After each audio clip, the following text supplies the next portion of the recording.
నమస్తే. నిన్న ఈరోజు ఒక చర్చ జరుగుతూ ఉంది, ముఖ్యంగా పాడి కౌశిక్ రెడ్డి సంబంధించినటువంటి అంశం. మరో పక్కన ఫార్ములా ఈ రేస్ సంబంధించినటువంటి విషయంలో కేటీఆర్ సంబంధించినటువంటి మరో విషయం. ఈ రెండు సంబంధించినటువంటి అంశంలో ఈ ఇద్దరు కూడా అరెస్ట్ అవుతారు కావచ్చున్నటువంటి రకరకాలైనటువంటి ఊహాగానాలు రావడం జరిగింది. ఒక పక్కన ఇప్పటికే కేటీఆర్ ఫార్ములా ఈ రేస్ నుంచి ఏసీబీ విచారణ ఎదుర్కొని బయటకు వచ్చిండు.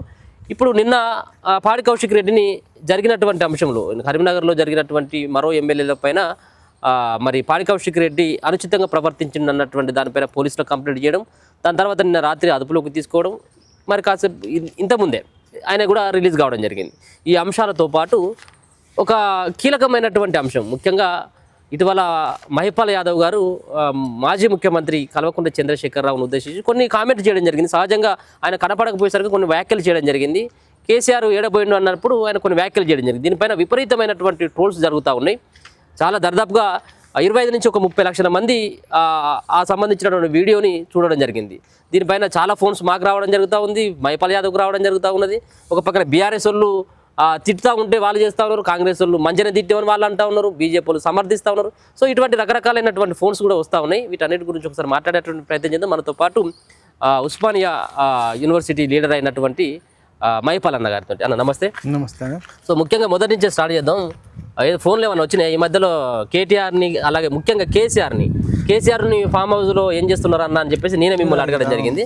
సో దానికి మీరు కొన్ని వ్యాఖ్యలు చేయడం జరిగింది. ఏమైనా ఫోన్స్ వచ్చి ఎట్లా ఉంది, అది చాలా మంది వ్యూవర్షిప్ వచ్చింది, చాలా మంది వీడియోని చూడడం జరిగింది. ఏమైనా ఫోన్లు వచ్చినాయా? 100 కాల్స్ వస్తున్నాయి. రాత్రి 10:30కు 11 గంటలకు 12 గంటలకు ఫోన్ చేస్తారు. అరే తమ్ముడు అంటారు, అరే మైపాల్ అంటారు, అన్న అంటారు, మెసేజ్లు పెడతారు, వాట్సాప్ మెసేజ్లు, బెదిరింపు కాల్స్, అది ఇది అసలు వాళ్ళ నోటికి అదుపు లేదు. ఎందుకని మీరు అడగలేదు, దేనికోసం అంటున్నారు? అసలు వాళ్ళు మనం మాట్లాడనేరు ఇక. నువ్వు కేసీఆర్ తాగుతేంది, కేసీఆర్ తింటేంది, కేసీఆర్ తాగంగా చూసినావా, కేసీఆర్ తినంగా చూసినావా, కేసీఆర్ను పట్టుకొని బాత్రూమ్కి వస్తాడంటావా? మరి ఎడబోస్తారు మరి బాత్రూమ్ అంటే ఇక ఇట్లా అంటారు. అంటే నేనేమంటున్నంటే మీకెందుకు, అసలు మీకు ఆయనకేం సంబంధం?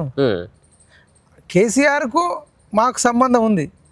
మీరు కేసీఆర్ను ఏం చేస్తుండని అడిగితే నేనేమన్నా మరి ఆయన రావాలి బయటకు అనే ఉద్దేశం నన్ను. మీరు అడగవచ్చు ఇంకో మాట, బీఆర్ఎస్ వాళ్ళు కూడా చాలా మంది నాకు అంటారు కేటీఆర్ను పంపిస్తుండు కదా, హరీష్ రావును పంపిస్తుండు కదా. నేను వాళ్ళకి ఏం చెప్పినంటే ప్రజా సమస్యల మీద ప్రధాన ప్రతిపక్ష నాయకుడు ఆయన అసెంబ్లీకి వెళ్ళాలి, నిరుద్యోగుల సమస్యలు మాట్లాడాలి, డిఎస్సి అభ్యర్థులకి మాట్లాడాలి, Group 1 Group 2, లేదంటే నిరుద్యోగ భృతి రాలేదు, నిరుద్యోగులకు 5 లక్షల కార్డు ఇస్తున్నారు, ఇంకా రైతులకు చాలా మందికి రుణమాఫీ కాలేదు, రైతులకు ఇంకా రైతు భరోసా విషయంలో ఇంకా కొంచెం ఇబ్బంది ఉంది, ఆటో డ్రైవర్లకు ఇబ్బంది ఉంది. వీటన్నిటిపైన మాట్లాడాలని మనమంటే కేటీఆర్ ఉన్నాడు, హరీష్ రావు ఉన్నాడు, మీకెందుకు, ఆయన అన్నిటికీ రావన్నా అని కేటీఆర్ అంటుండు. ఇటు వాళ్ళు నాకే ఫోన్ చేసి డైరెక్ట్ అంటారు. నేను వాళ్ళకి సమాధానం ఏం చెప్తున్నంటే, కేటీఆర్ వస్తున్నందుకు సిరిసిల్ల నుంచి ఆయనకు ఒక 3-4 లక్షల జీతం వస్తుంది. ఖచ్చితంగా ఆయన ఎమ్మెల్యే కాబట్టి డెఫినెట్గా ఆయన రావాలి, ఆయన బాధ్యత. ఆయనంతకు వచ్చిండు ఈయనంతకు వచ్చినట్టు కుదరదు.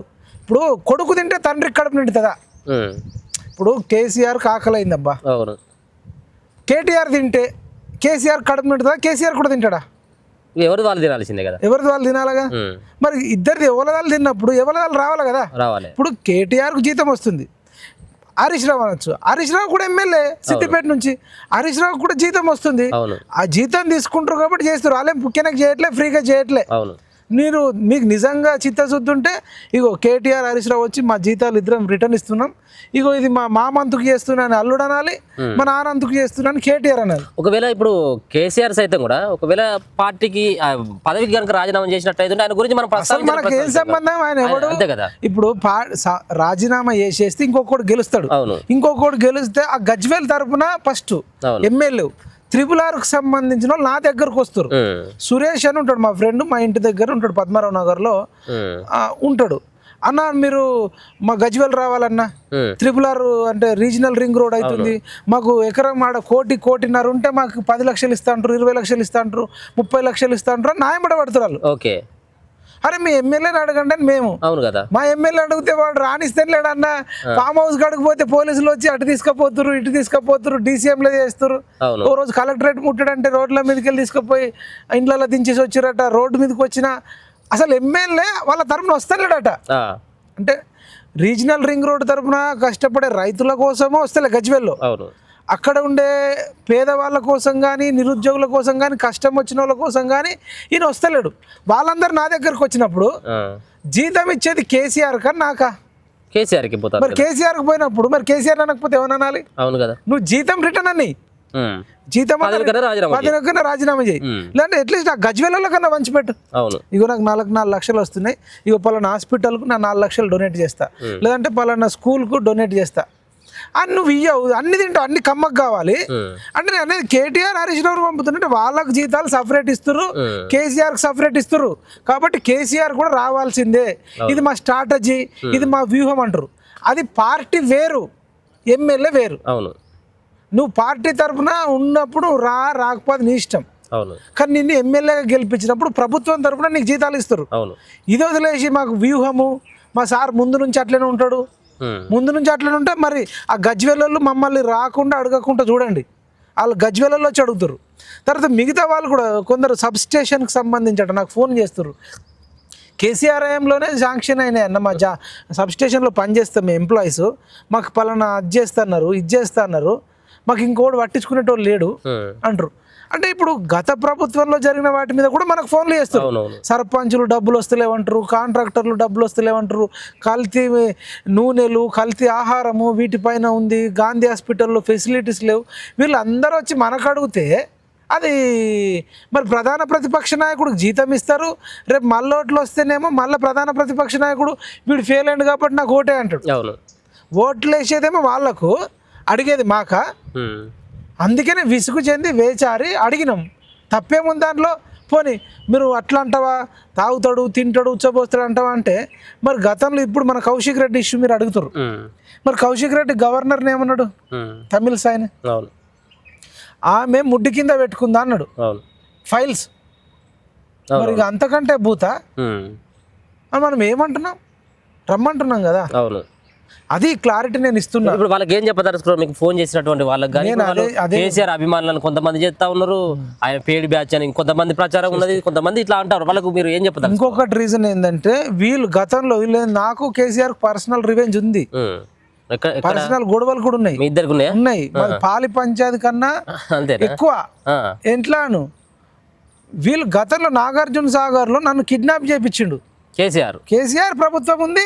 వాడు ఎవడు కూడా యూనిఫామ్ వేసుకోకుండా వచ్చి సివిల్ డ్రెస్ లో మనలా డ్రెస్లలో వచ్చి ఇక్కడ ఇండ్ల అనడం, గొంతు మీద అనడం, తొడల మీద అనడం, నడుము మీద అనడం,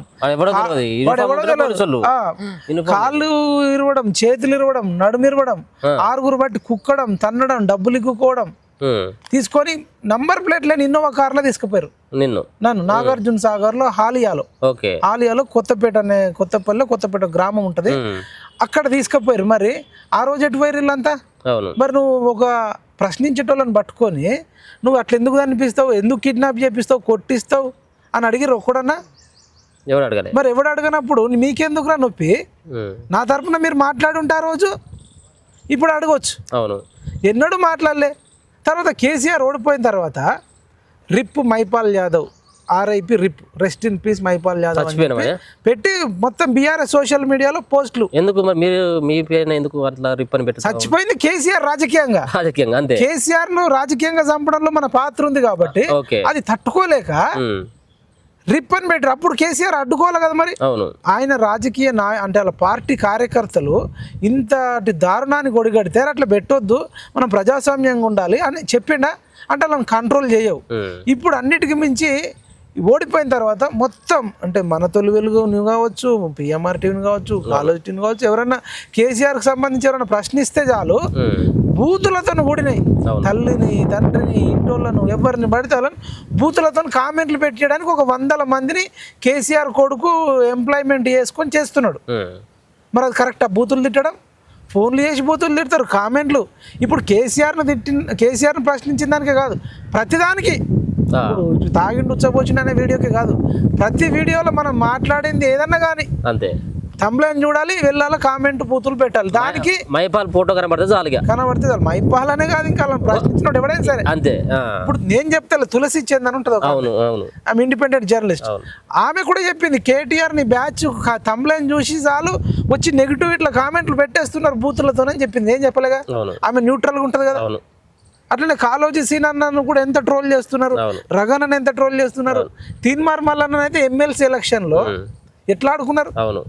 సరే ఆయనను కూడా మీరు విమర్శించండి తప్పు చేస్తే, కానీ అసలు ఆయన మీద బూతులు ఇష్టం వచ్చినట్టు అంటే మరి ఆయనని మీరు ఎన్నన్నా తిట్టచ్చు, మమ్మల్ని మీరు ఎన్నన్నా తిట్టచ్చు. రగన్న మీద కూడా చాలా ప్రచారం చేసిర్రు, చాలా తిట్టిర్రు. అంటే ఎవ్వరు వాళ్ళకు వ్యతిరేకంగా మాట్లాడితే వాళ్ళ బూతులే. అవును. ఒకవేళ ఆయన కనుక అసెంబ్లీకి వచ్చి గజ్వేల్ ప్రజలకి రోజు కలిసేటువంటి ప్రయత్నం చేసినప్పటికీ కూడా మనం మాట్లాడకపోతాం. అరే కేసీఆర్ కనబడతా ఉన్నాడు, అసెంబ్లీకి వస్తాను కాబట్టి ఆయన గురించి మనం ప్రస్తావించకపోతాం. ఆయన రెండు చేయాలి అనిల్. ఒకటి రావాలి అసెంబ్లీకి, మాట్లాడాలి, ప్రజాస్వామ్యబద్ధంగా ప్రజా సమస్యల కోసం కొట్లాడాలి, జీతం తీసుకోవాలి, ఉండాలి. రెండోది వాళ్ళ బీఆర్ఎస్ బ్యాచ్లు ఉండే ఇప్పుడు ఎవరినైతే ఎంప్లాయ్మెంట్ పెట్టుకొని పేడ్ బ్యాచ్ పెట్టుకున్నారు కొందరు వాలంటీర్గా కూడా ఆయనకు అభిమానులు ఉన్నారు, వాళ్ళు కూడా కావచ్చు. నువ్వు ఏం చెప్పాలి, పిలుపునియాలి, ఒక పత్రం విడుదల చేయి. మీరు ఎవరిని కానీ బూతులతోని వాళ్ళ కుటుంబ సభ్యులను కానీ వాళ్ళని కానీ బూతులతో కనుక తిడితే నా పార్టీ నుంచి సస్పెండ్ చేస్తా అని నువ్వు చెప్పు, అసెంబ్లీకి రా. తర్వాత ప్రజా సమస్యల మీద ఒకరోజు జ్వరం వస్తుంది, 2 రోజులు జ్వరం వస్తుంది, వారం రోజులు జ్వరం వస్తుంది, నెల జ్వరం వస్తుంది అనుకో. అరే సంవత్సరంన్నర నుంచి నువ్వు రాకపోతే అడగొద్దా? అడగాల్సిందే కదా. తెలంగాణలో ఉన్నాడు కాబట్టి అడుగుతున్నాం, తెలంగాణ పౌరులం కాబట్టి అడుగుతున్నాం, ఈయనకి ఇచ్చే జీతంలో మా డబ్బులు కూడా ఉన్నాయి కాబట్టి అడుగుతున్నాం. అవును. ఒక రోజు టీచర్ జాబ్ రాకపోతే ఆయనకు రోజు కట్ చేస్తారు. అవును.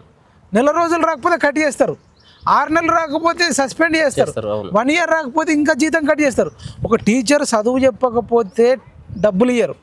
ఒక డాక్టరు గవర్నమెంట్ హాస్పిటల్లో డాక్టర్ కానీ ప్రైవేట్ హాస్పిటల్లో కానీ నువ్వు వచ్చి రెగ్యులర్గా పేషెంట్లను చూడకుండా ఆపరేషన్లు చేయకుండా హాస్పిటల్కి రాకపోతే డాక్టర్కు ఇయ్యరు.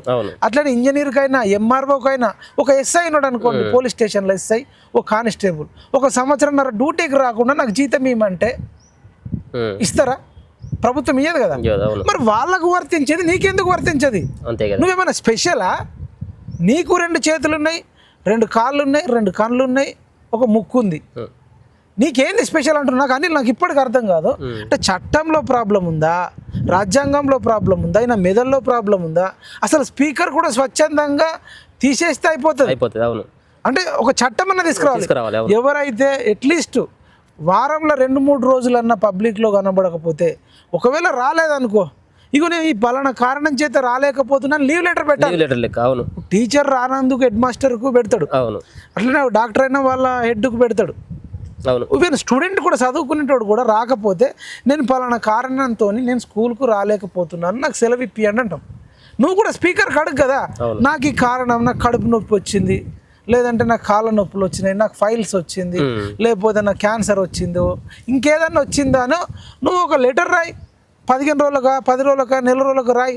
అది కూడా స్పీకర్ గమనించి సెర్చ్ చేసి నేను చెప్పేది నిజమా అబద్ధం అని కన్ఫర్మ్ చేసుకొని 1 నెలనో 2 నెలలో 3 నెలలు ఇస్తాడు. ఒకవేళ నీకు దీర్ఘకాలిక వ్యాధి వచ్చింది అనుకో, 2 ఏళ్ళు రాలేను, 3 ఏళ్ళు రాలేనప్పుడు గో టు రిజైన్.